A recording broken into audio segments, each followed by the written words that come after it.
The Mandela effect 2019 की sci-fi movie जिसमें एक आदमी को लगने लगता है कि वो स्पेस टाइम में आई किसी ग्लिच के कारण किसी दूसरे पैरेलल यूनिवर्स में शिफ्ट हो गया है और ये यूनिवर्स उसके रियल यूनिवर्स से काफी ही अलग है। कहानी की शुरुआत ब्रेंडन से होती है जो कि अपनी वाइफ क्लेयर और एक बेटी सैम के साथ बीच पर वेकेशंस के लिए आया है।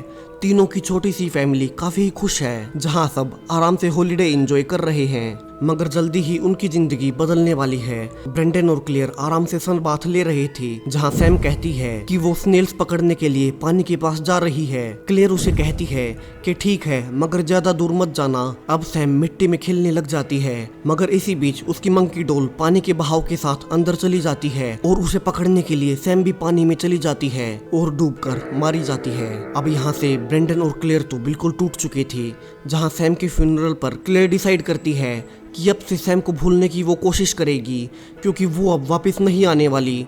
मगर ब्रेंडन काफी दिन बीतने के बाद भी सैम के बारे में ही सोचता रहता है और उसने अब तक सैम का रूम भी मेंटेन रखा था।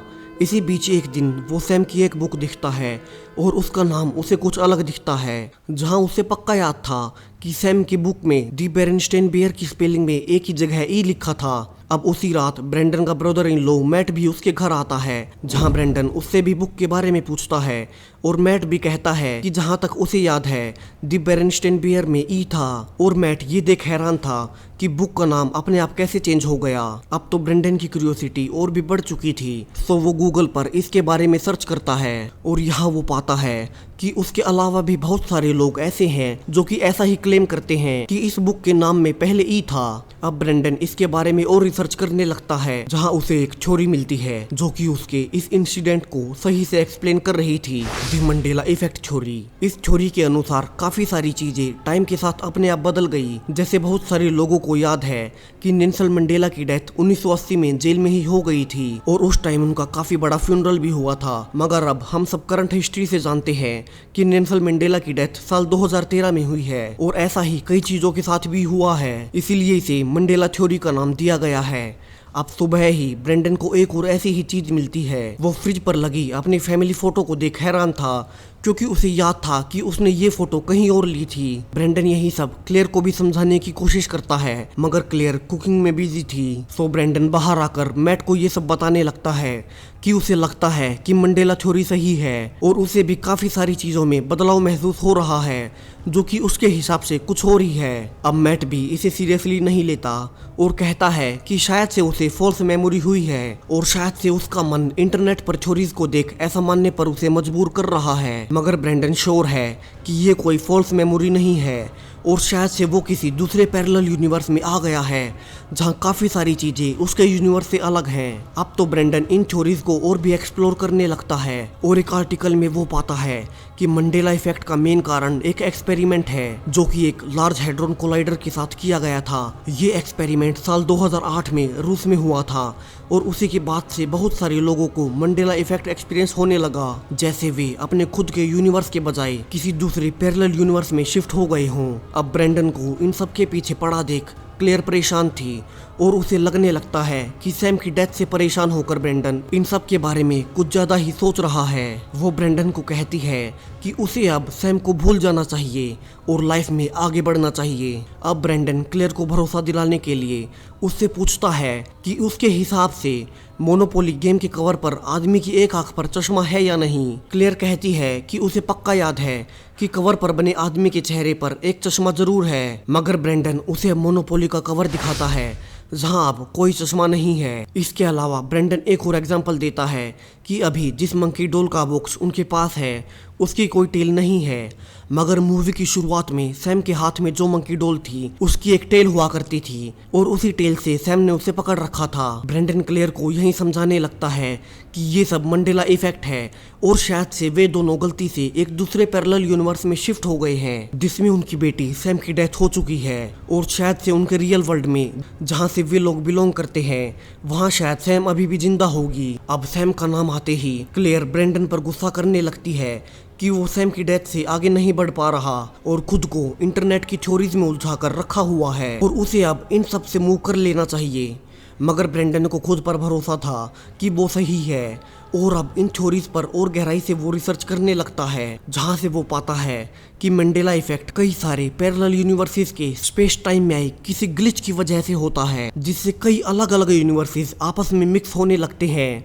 ऐसा माना जाता है कि हमारे यूनिवर्स जैसे ही काफ़ी सारे और यूनिवर्सेस भी हैं और हर एक पैरेलल यूनिवर्स में भी हमारे जैसे लोग हैं, मगर हर एक यूनिवर्स में कुछ ना कुछ अलग है। जैसे एक यूनिवर्स में नेल्सन मंडेला की डेथ 1980 में ही जेल में हो गई थी, जबकि दूसरे में नेल्सन मंडेला 2013 तक जीवित रहे। अब ब्रेंडन को लगने लगता है कि उसकी बेटी सैम भी उनके रियल वर्ल्ड में अभी भी जिंदा है और वे ऐसे यूनिवर्स में आ गए हैं जिसमें सैम की मौत हो गई और उसे अपनी बेटी सैम के पास उनके रियल वर्ल्ड में जाना होगा। और इन्हीं सब रिसर्च के बीच में ब्रेंडन को इंटरनेट से डॉक्टर रोलैंड का नाम मिलता है, जिनका मानना है कि हमारा ये वर्ल्ड रियल नहीं है बल्कि एक कंप्यूटर सिमुलेशन है। ब्रेंडन किसी तरह से डॉक्टर रोलैंड का एड्रेस निकालता है और उससे मिलने पहुंचता है, मगर बिजी होने के कारण डॉक्टर रोलैंड उसे अकेले में मिलने से मना कर देते हैं। मगर ब्रेंडन हार नहीं मानता और उनसे बार बार मिलने की कोशिश करता रहता है, जिससे रोलैंड फाइनली उससे मिलने को तैयार हो ही जाते हैं। यहाँ से ब्रेंडन डॉक्टर रोलैंड से कहता है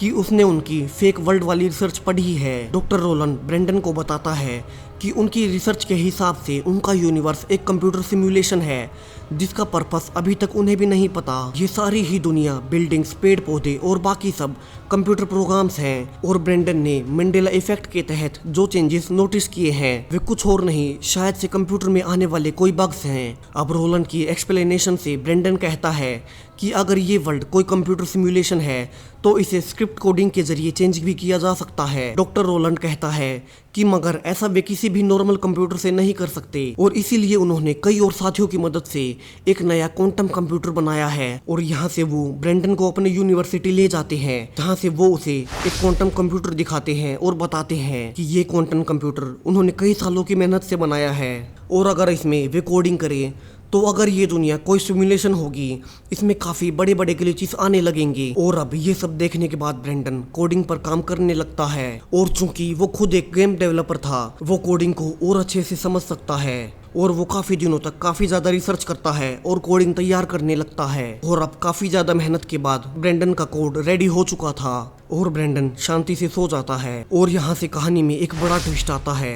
सुबह उठने पर ब्रेंडन पाता है कि अब उसकी बेटी सैम जिंदा है और सैम को अपने घर में देखकर उसे झटका सा लगता है कि ऐसा कैसे हो सकता है। और वो क्लेयर से पूछता है कि उनकी बेटी सैम कहाँ से आई, जबकि वो तो काफी महीने पहले मर चुकी है। जिस पर क्लेयर उसे जो कहती है वो तो और अजीब था। वो बताती है कि सैम की डेथ तो कभी हुई ही नहीं। अब कंफ्यूज ब्रेंडन मैट और आसपास के लोगों से भी कंफर्म करता है, मगर उन सब के हिसाब से भी सैम कभी मरी ही नहीं। ब्रेंडन ये सब देख सोचने लगता है कि शायद से वो फिर से किसी ग्लिच के कारण पैरेलल यूनिवर्स से अपने रियल यूनिवर्स में वापस आ गया है, जहां उसकी बेटी सैम कभी मरी ही नहीं।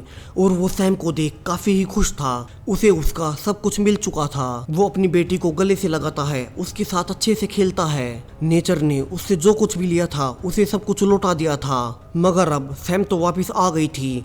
मगर क्लेयर काफ़ी ही अजीब बिहेव करना शुरू करती है, उसे दौरे आने लगते हैं और वो कभी कभी बर्तन भी बिना वजह के तोड़ने लगती है। और ये देख ब्रेंडन फिर से डॉक्टर रोलैंड के पास इसका रीजन पूछने जाता है, मगर वहाँ उसे जो पता चलता है उससे उसके होश उड़ जाते हैं। रोलैंड की वाइफ ब्रेंडन को बताती है कि डॉक्टर रोलैंड को मरे हुए तो 3 महीने हो चुके हैं, मगर ब्रेंडन ने तो अभी कुछ दिन पहले ही उनसे बात की थी और ऐसा कैसे हो सकता है कि वो कई महीने पहले मर चुके हों। यहाँ से ब्रेंडन को समझ आने लगता है कि डॉक्टर रोलैंड सही थे और ये यूनिवर्स एक सिमुलेशन है जिसमें कंप्यूटर प्रोग्राम ने ब्रेंडन को उसका कोड यूज करने से रोकने के लिए उसकी बेटी उसे लौटा दी। और अब ब्रेंडन इन सब से थक चुका था और अब वो घर जाकर अपने बनाए कोड की पेन ड्राइव लेता है। यहाँ उसे शक भी था कि कहीं ऐसा करने से उनका पूरा ही यूनिवर्स डिस्ट्रॉय ना हो जाए और फिर रिस्टोर ना हो सके, मगर अपनी फैमिली के लिए वो ऐसा करने का डिसाइड करता है। वो अपनी कोडिंग वाली पेन ड्राइव लेकर यूनिवर्सिटी में लगे क्वांटम कंप्यूटर में उसे रन करने के लिए निकल पड़ता है और वो किसी तरह से छुपते हुए यूनिवर्सिटी पहुंच जाता है और अपना बनाया कोड क्वांटम कंप्यूटर में रन कर देता है।